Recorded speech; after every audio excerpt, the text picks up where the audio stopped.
পেলে দিদার একটি বার,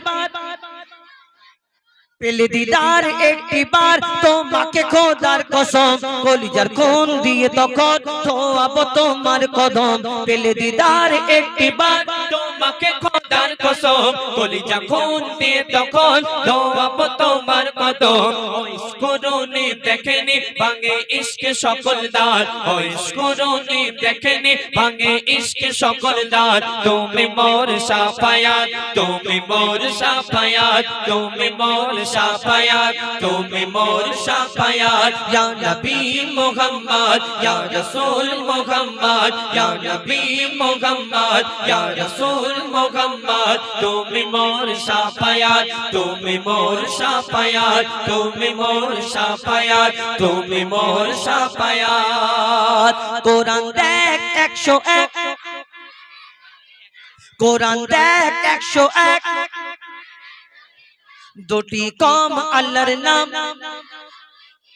কোরআন দেখ 101, আল কোরআনে নবীর নাম, দুটি কম আল্লাহর নাম। 99 গিয়ে থাম, কুসুম বিঘিন দেখো ডিম, এর পাবে না কোনো স্বাদ। কুসুম বিঘিন দেখো ডিম, এর পাবে না কোনো স্বাদ। তুমি মোর শাফায়াত, তুমি মোর শাফায়াত, তুমি মোর শাফায়াত, তুমি মোর শাফায়াত। কামলি বালা দো বেলা তোমার প্রেমে কাঁদিয়া, এ মেঘানন দেবে জান তোমার ইশকে গাদিয়া। কামলি বালা দো বেলা তোমার প্রেমে কাঁদিয়া, এ মেঘানন দেবে জান তোমার ইশকে হাদিয়া। অন্তরে আছো জুড়ে আমার ঈমান দৌলত, অন্তরে আছো জুড়ে আমার ঈমান দৌলত। তুমি মোর শাফায়াত, তুমি মোর শাফায়াত, তুমি মোর শাফায়াত, তুমি মোর শাফায়াত। ইয়া নবী মুহাম্মদ, ইয়া রাসূল মুহাম্মদ, ইয়া নবী মুহাম্মদ, ইয়া রাসূল মুহাম্মদ। তুমি মোর শাফায়াত, তুমি মোর শাফায়াত, তুমি মোর শাফায়াত, তুমি মোর শাফায়াত। ইয়া নবী,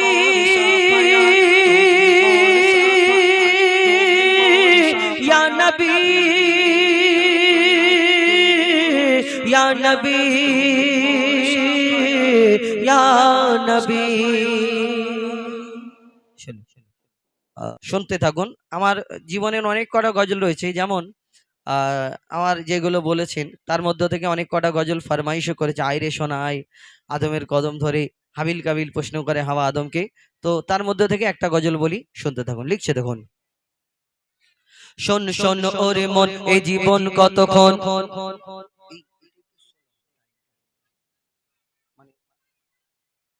টাইমটা একটু লং হবে, 3 নম্বর একটু বাড়বে। তাহলে চেক, হ্যাঁ 1 নম্বরটা একটু কমিয়ে দিন হালকা। তাহলে চেক,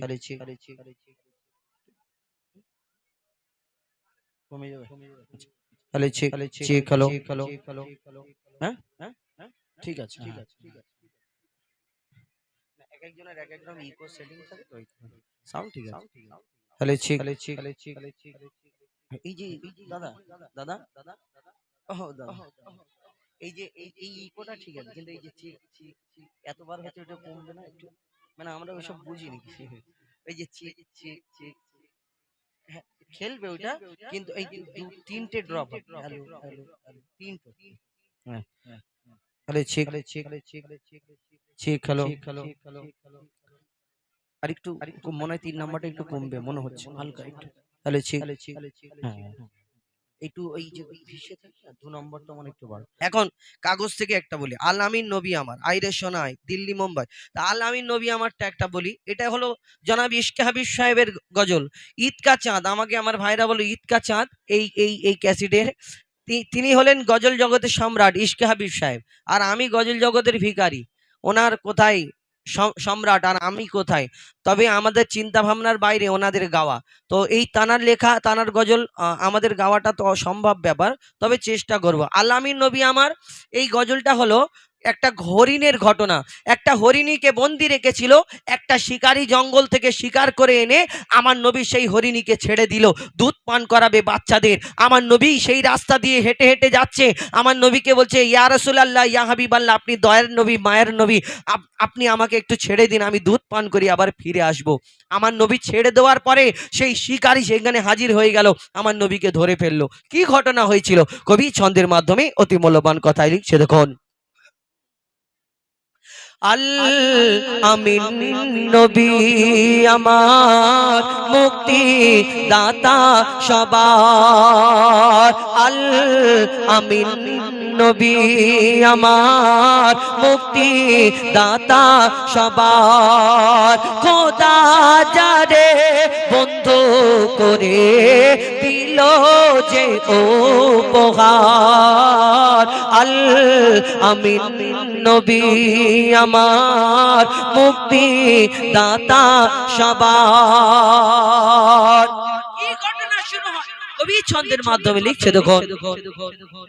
পথের ধারে বাধা ছিল অবলা এক বনের হরিণ, পথের ধারে বাধা ছিল অবলা এক বনের হরিণ, যে পথ দিয়ে যেতেছিলেন আমার প্রিয় নবী করিম, দয়ার রাসূল বলে তারে, পথের ধারে বাধা ছিল অবলা এক বনের হরিণ, যে পথ দিয়ে যেতেছিলেন আমার প্রিয় নবী করিম,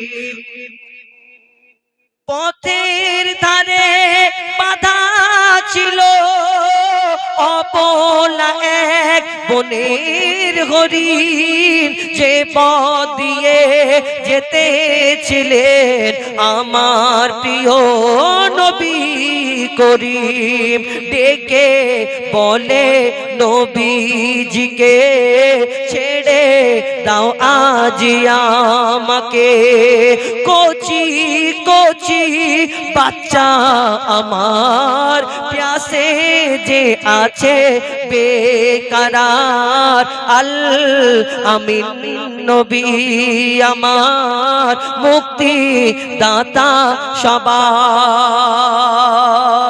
ইয়া রাসূলুল্লাহ, আমার ওই ছোট ছোট বাচ্চা আছে, আমার ছোট ছোট বাচ্চা আছে, ওই বাচ্চাগুলো দুধ পান করার জন্য এই সময় তারা দুধ পান করে, আমাকে ছেড়ে দিন, আমি ওই জঙ্গলের মধ্যে দুধ পান করিয়ে আবার ফিরে আসবো। ইয়া রাসূলুল্লাহ, আমি আপনাকে কথা দিচ্ছি। হরিণের সেই শিকারী যখন ওই শিকলের মধ্যে বাঁধা, শিকলটা খুলে দেওয়ার পরে হরিণটা ছুট মারলো, আর সেই দিক থেকে ওই শিকারী ছুটে ছুটে এসে আমার দয়ার নবীর সামনে হাজির। কে তুমি, বিনা পারমিশনে আমার হরিণী কেন ছেড়েছো? আমার দয়ার নবী বলছে, শোনো হে ভাই, তোমার হরিণী ফিরে আসবে। তখন সেই হরিণীর যে মালিক ছিল, শিকারী ছিল, সে বলে, এটা কেমন করে হয়, একটা অবলা হরিণ চলে গেল ফিরে আসবে?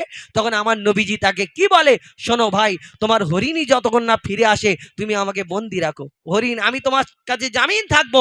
কি ঘটনা হয় তারপর কবি ছন্দের মাধ্যমে লিখছে, দেখুন। হরিণ যখন ছেড়ে দিল শিকারি এক তখন এলো, হরিণ যখন ছেড়ে দিল শিকারি এক তখন এলো, বলে বিনা হুকুম আমার হরিণ কেন ছাড়া পেল, দয়ার রাসূল বলে তারে যতক্ষণ না আসে ফিরে, দয়ার রাসূল বলে তারে যতক্ষণ না আসে ফিরে, বেঁধে রাখো তুমি আমার এই আবেদন যে আমার, আল আমিন নবী আমার মুক্তি দাতা সবার। আমার নবী তাকে